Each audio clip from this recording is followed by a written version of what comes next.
औज़ुबिल्लाहिमिनश्शैतानिर्रजीम बिस्मिल्लाहिर्रहमानिर्रहीम अल्लाहुम्मा सल्लि अला मुहम्मद व आलि मुहम्मद ला इलाहा इल्लल्लाहु मुहम्मदुर रसूलुल्लाह अस्तगफिरुल्लाह रब्बी मिन कुल्लि ज़ंबिन व अतूबु इलैहि कुल रब्बि ज़िदनी इल्मा। अस्सलामु अलैकुम रिस्पेक्टेड स्टूडेंट्स। आज मोरखा 8 फरवरी 2021। कल ही हमारा लेक्चर हुआ है criminal judicial system of Pakistan पर, और एक हमारे स्टूडेंट पूछ रहे थे कि सर हजरत अली करमुल्लाह वजह के कौल की समझ नहीं आई। शुरू में आज नया कौल भी नहीं बताया और वक्त नहीं मिल सका, दुआ भी नहीं पढ़ी। तो हजरत अली का जो कौल था ना बेटा, जो उससे मुझे समझ आई है, उसका आगाज या बात इस तरीके से मुख्तसर सी करते हैं कि जो कहता है ना मुझे नहीं पता, ये भी आधा इल्म है। अक्सर औकात हम लोगों में अक्सर ये आदत होती है मुझे सब पता है, मैं जानता हूं जी मुझे पता है। और जो शख्स ये कहे कि मुझे नहीं पता, मुझे बता दें, मैंने सीखना है, वो कभी मार नहीं खाता। और जो ये कहना शुरू कर दे मुझे सब पता है, उसने कहीं ना कहीं मार खानी होती है। क्या नतीजा निकला?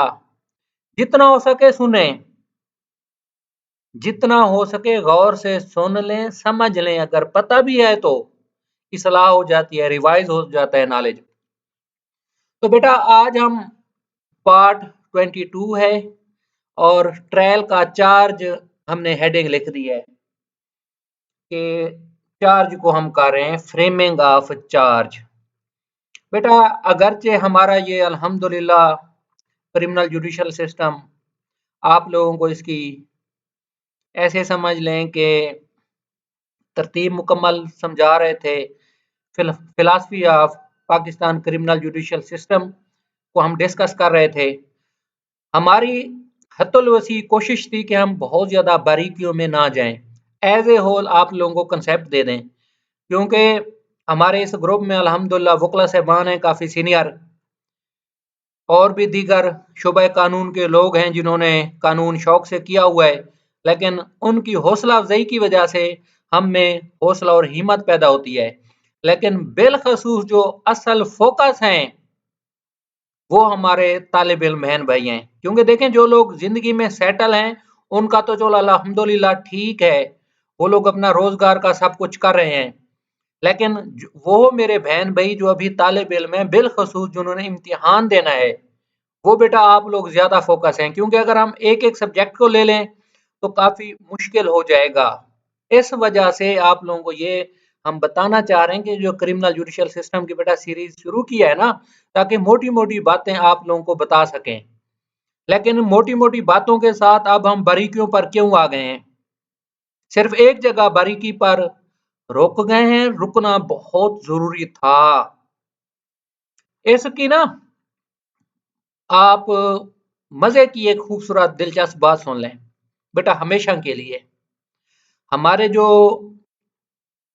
लॉ के सिस्टम हैं,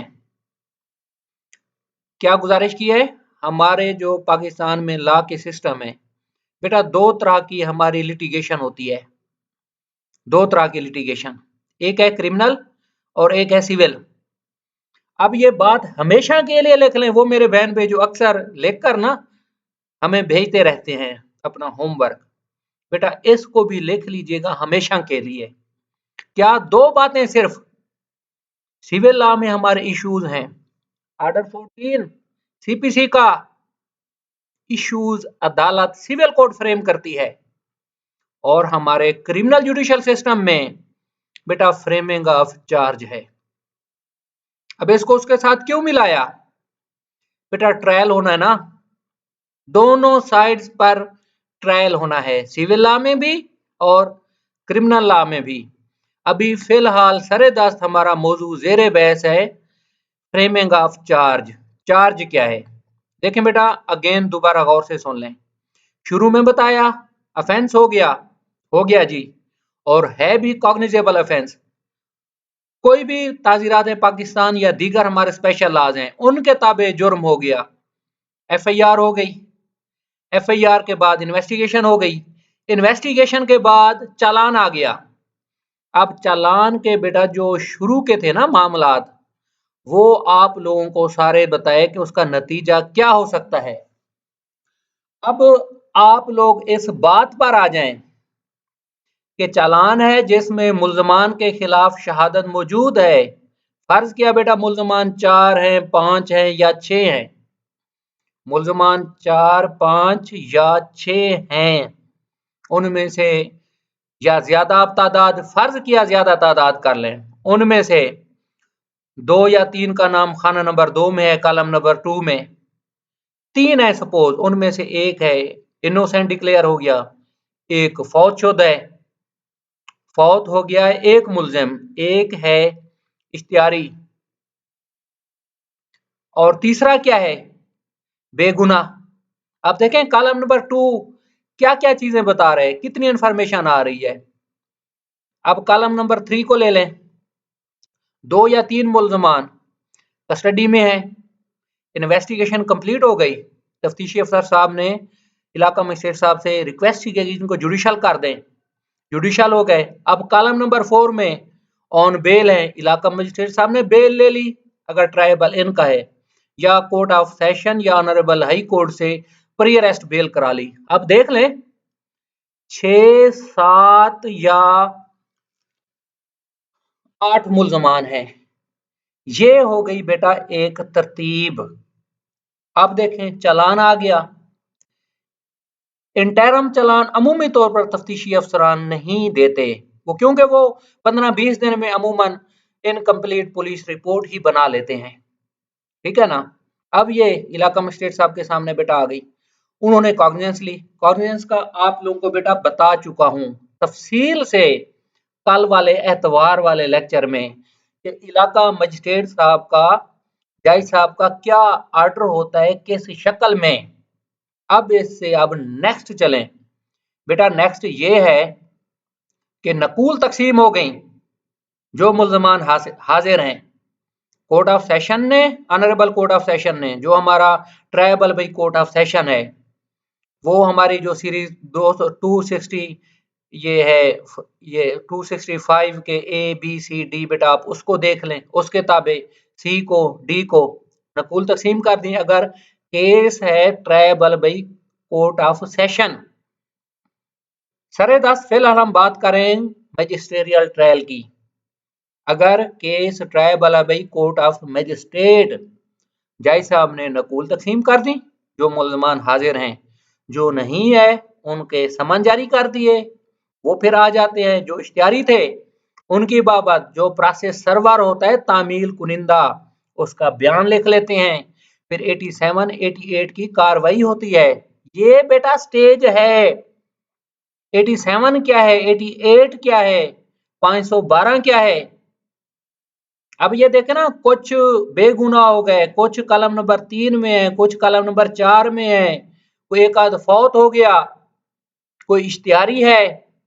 जज साहब ने सब के मामलात को अपनी जुडिशल फाइल में लेके चलना है, ये बात हमेशा जहन में रख लें। जब फॉर्मेट पहले भी कई दफा गुजारिश कर चुका हूं बेटा, ये अदालत में जाते हैं ना, मजिस्ट्रेट साहब का आप देख लें, जज साहब ने फर्ज किया कोई मुल्जमान को सजा की है, कोई भी जुर्म हो सकता है, 324 का, 336 का, आप पूरी फाइल फोटो कॉपी करा लें, दूसरी फाइल ले लें जिसमें जज साहब ने मुल्जमान को बरी किया हो, वो कोर्ट ऑफ सेशन किसी तरह फाइल निकलवा लें, सिविल की फाइल निकलवा दें।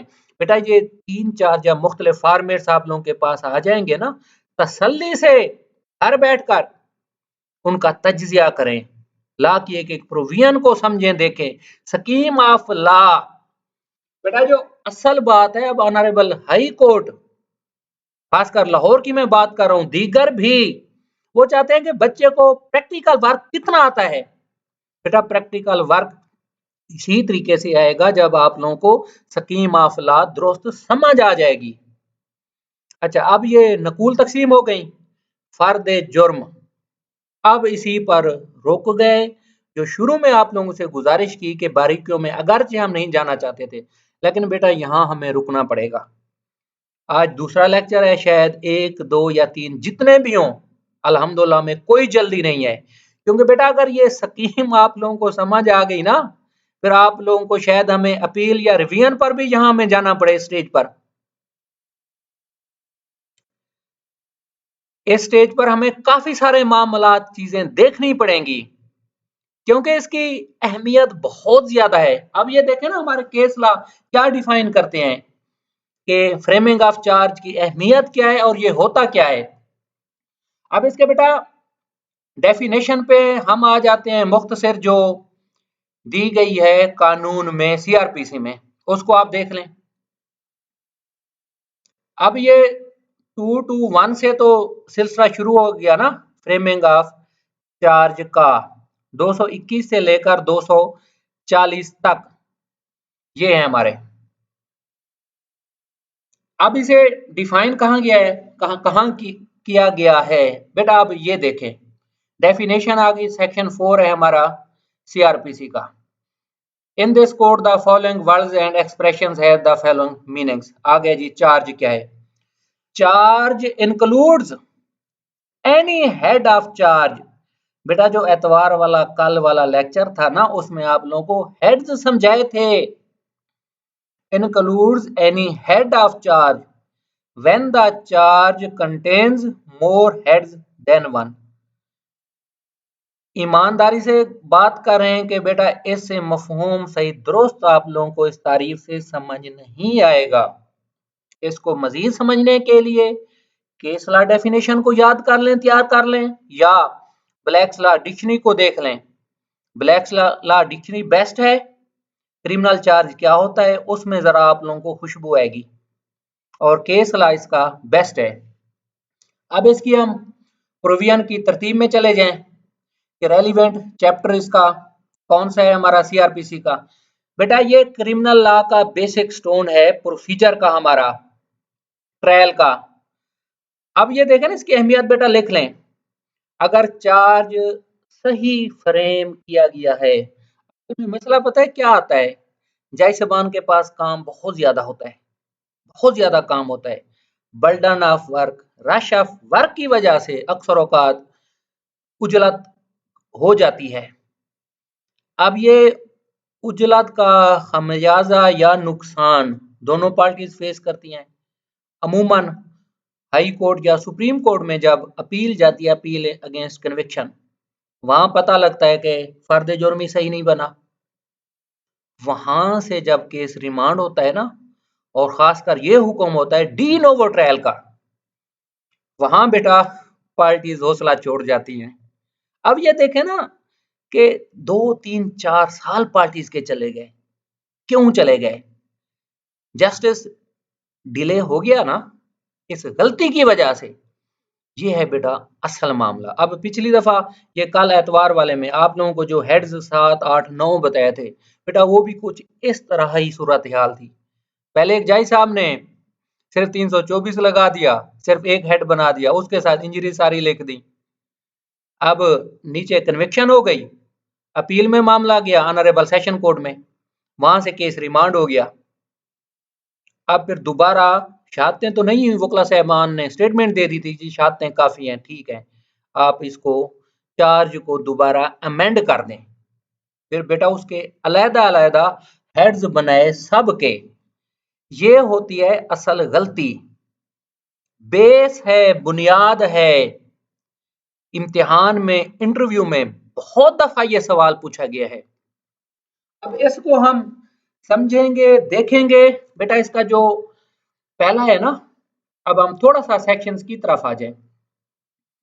अब ये है हमारा chapter 19 of the charge, form of charges कैसा होता है, वही जो आप लोगों को प्रैक्टिकली बता दिया, दिखा दिया। लेकिन थोड़ा सा हम इसका स्टैट्यूटरी लॉ भी देख लें ताकि कोई गलती कहीं ना हो। बेटा इसका वेरी सिंपल के 2 to 1 को देख लें। Charge to state offence, every charge under this code shall state the offense with which the accused is charged।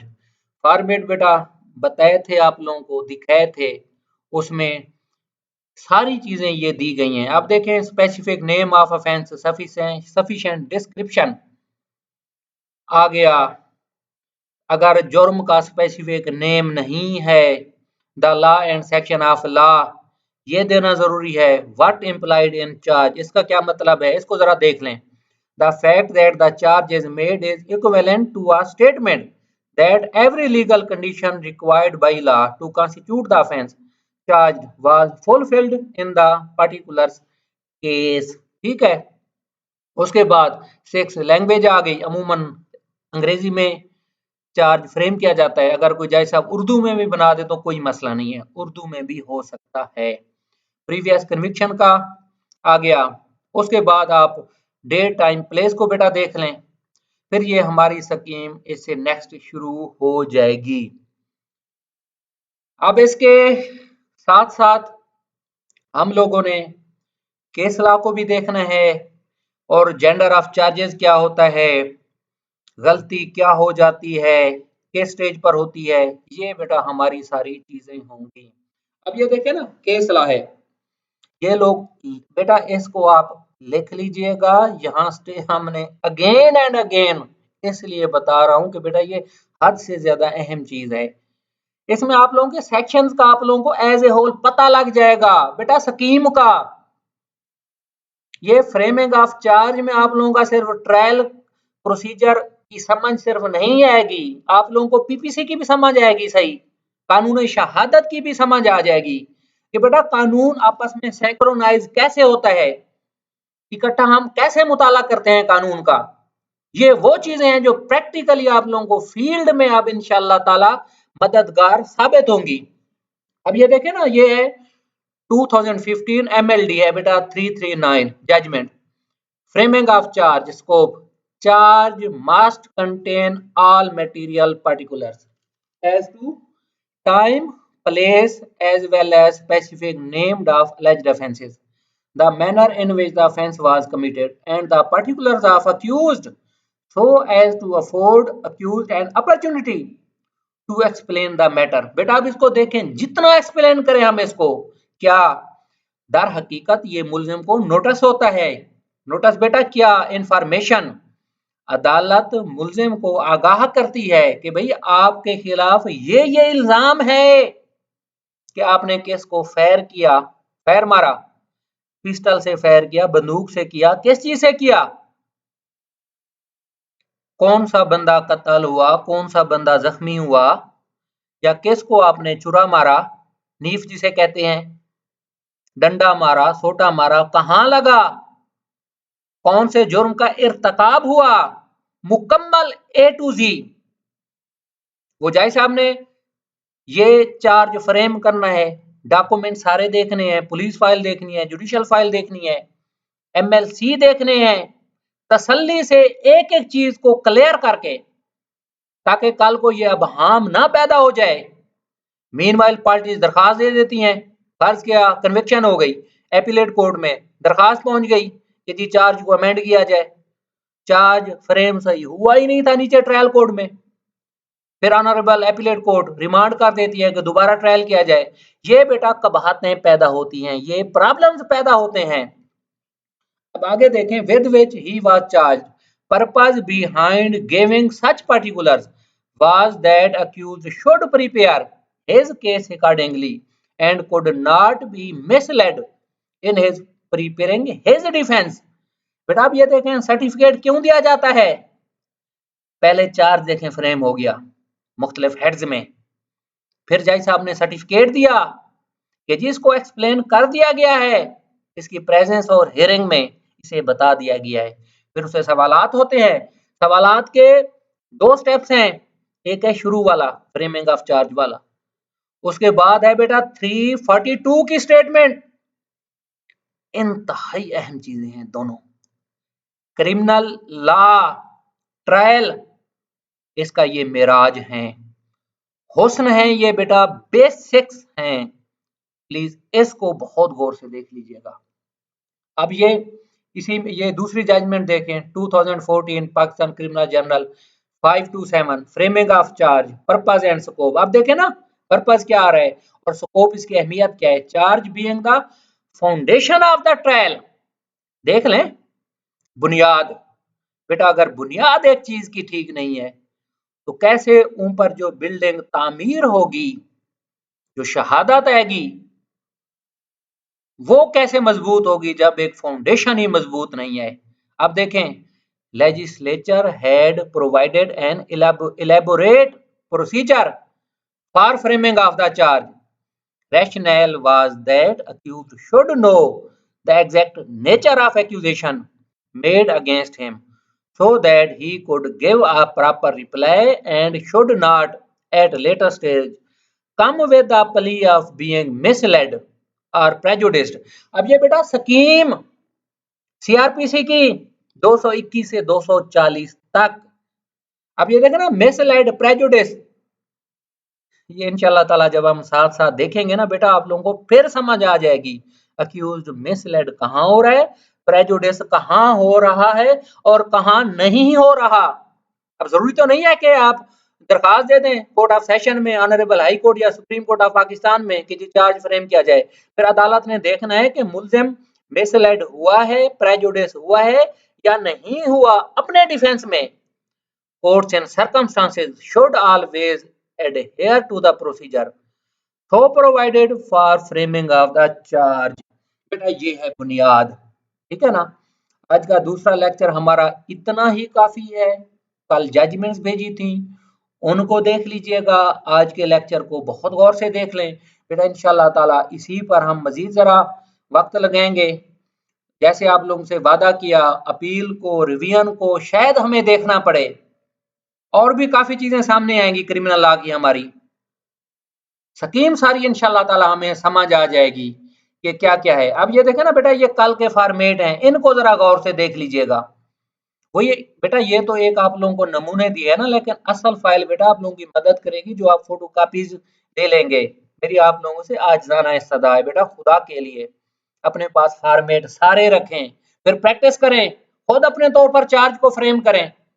अब ये देखें, अक्सर ऐसे आ जाता है आप लोगों का जनरल नॉलेज में, justice is not only done but should have but shown to have been done, administration of justice. अब ये देखें जजमेंट में ये क्यों ऐसा लिखा गया है बेटा, ये चीजें इस पर आप लोगों का विजन बेहतर करना है इंशाअल्लाह ताला। दिल तो कर रहे हैं काफी चीज बताएं, लेकिन बेटा आप देखें कत्ल अहमद 302 बी 34, ये क्या है ऑफेंसेस, ये वही चार्ज के हमारे सेक्शंस आ रहे हैं, ये ऑफेंसेस पीपीसी के आ रहे हैं, और भी कानून शहादत की बाबत। अब ये देखें 362, 367, 2 एंड 4 ऑफ सीआरपीसी, बेटा काफी चीजें इंशाअल्लाह ताला इसमें आएंगी, उनको हम गौर से देखेंगे। अल्लाह रब्बुल इज्जत आप लोगों का हामी और नासिर हो। बेटा आज के लिए इतना ही काफी, दुआओं में याद रखिएगा। अल्लाह हाफिज, फी अमानिल्लाह, अस्सलामु अलैकुम वरहमतुल्लाहि वबरकातुहू।